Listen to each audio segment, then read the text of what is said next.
I actually came from a really good family. You know, if you looked at my family, you would say that, oh, she's got no reason to get depressed. They were loving. I had everything that I needed at home. You know, financially we were stable. I never wanted for anything. My parents were amazing, but I started to develop from the age of 16. I started to think about my future, and then I realized that one day I was actually going to die. I'd never thought about death before. And then when I started to think about the whole concept of death, I started to have my first panic attack.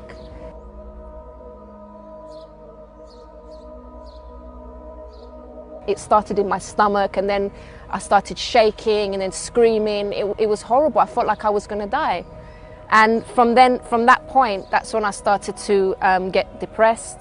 I was always anxious. So anywhere I would be, even if it was a nice day like this, I'd be in a lovely park. Inside, it was like this kind of nerves, like uncomfortable.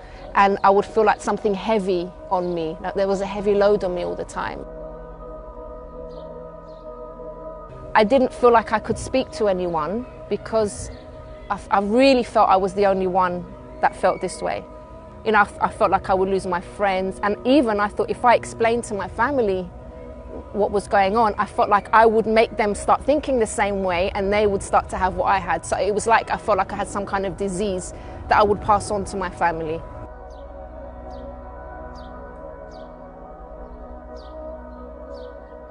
When I did eventually tell my parents, I started to make them suffer because they didn't know what to do with me. They didn't know how to help me. So one day I asked the counsellor, what do I do about this? And he said to me, I'm not here to tell you what to do, I'm just here to listen to you. And for me it was like, I don't need to talk about it anymore, I need help. What do I do to get rid of these feelings? How can my life change? And in the end, because I saw that it wasn't helping me, I ended up lying to the counsellor and to my parents and said, oh, everything's okay now, just so I could come off the list. Things got worse from there.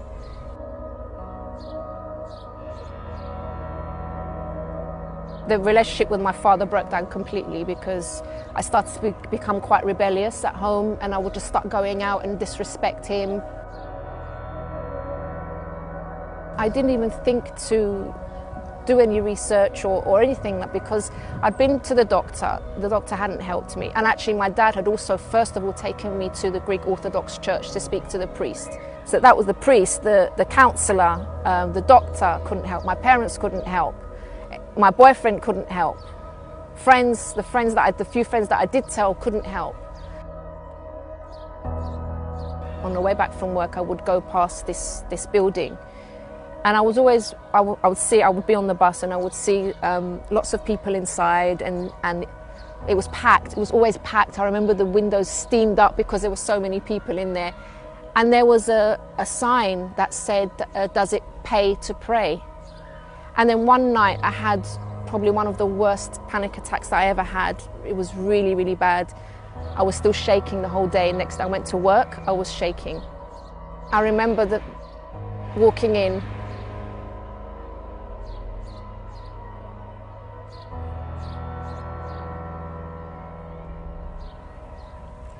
I walked in, it's like, as soon as I pushed the door open, it's like the shaking stopped. I felt like I had walked somewhere familiar, though it was the very first time that I'd walked in to this place, but it felt safe, it felt familiar, it felt like home. For the first time, someone said to me, your life can change. I felt better immediately, you know, when I left that first day.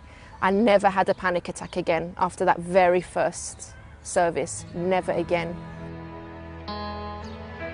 Today, my life is the complete opposite of what it used to be. I'm genuinely happy now. It's not fake, I'm not putting on a front. I never thought I could actually reach this point where I would feel this way, because when you've been through something like depression and other mental health issues, it really feels like you're stuck forever and like there is no future for you. But now I look forward to every day. Every area of my life has changed, including my marriage. because now, you know, we get on so well, we laugh so much, we're always joking around, messing around, we act like teenagers. We're in our 40s, but we act like teenagers today. So what I would advise someone that's going through depression or any other mental health issue is start attending the UCKG Help Centre, but go determined, believing that your life can actually change. And stick with it, persevere, because, you know, your life's not going to change completely overnight. You will see a difference immediately, I believe, but you need to, it's something that you have to persevere, you have to keep going with.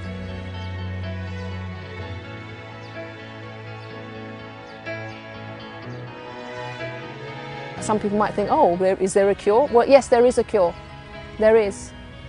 And, you know, until the day I die, I will be, you know, speaking this message to people, because I don't want anyone to feel the way that I used to feel.